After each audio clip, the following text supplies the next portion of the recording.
हमारे पास दिया गया है। ठीक, कहा गया है कि इसको ट्रांसलेट करो, इंग्लिश में ट्रांसलेट करने तो करनी क्या है, पहले पढ़ लो ध्यान से। भारत एक महान देश है, उसके आगे कहा है और भारत के लोग संस्कृत भाषा को जानते हैं। ठीक, उसके आगे कहा है संस्कृत एक प्राचीन भाषा है जो आदिकाल से चली आ रही है। इसी को हमको ट्रांसलेट करनी है। देखो करने का है, सबसे पहले हम इसमें सब्जेक्ट को ढूंढेंगे। इसको सब्जेक्ट को हमेशा ढूंढना होता है। तो देखो भारत एक महान देश है। ठीक, तो हमको सीधा पता चल रहा है भारत एक महान देश है, ये तो पूरा है एकदम। ठीक, इसी को हम उठा कर ट्रांसलेट करेंगे। महान देश जिसमें कोई मेन ओवर न हो, जिसमें मेन ओवर नहीं होती, उसे हम क्या कहते हैं, सिंपल प्रेजेंट टेंस। क्या कहते हैं, सिंपल प्रेजेंट टेंस। तो भारत एक महान देश है, इंडिया या तो भारत लिखते हैं। चलिए इसका अब हम भारत लिखेंगे।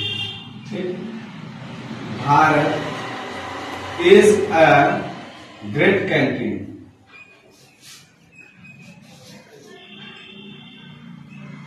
ठीक, उसके आगे कह रहा है कि और and.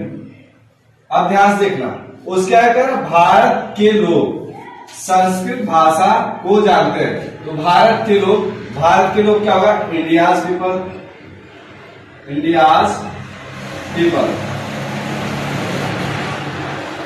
Peoples know KNOW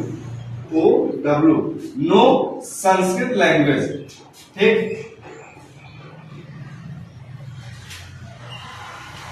with language.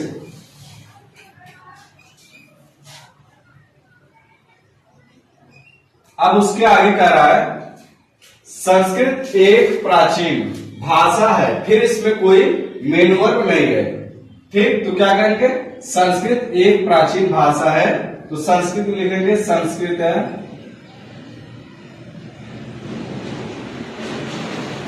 Is an ancient language.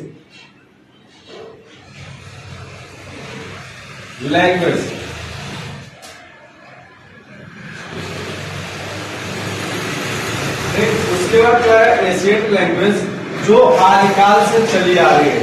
जो आदिकाल, जो का हम हु लिख देंगे, यहाँ पे क्या लिखेंगे, हु। ठीक, चली आ रही, हु इज कम। ठीक, या तो कमिंग लिख सकते हैं, कमिंग, या तो गोइंग यहां लिख सकते हैं, कमिंग, सॉरी गोइंग नहीं, कमिंग। ठीक, हु इज कमिंग, कितना, एशियंट टाइम,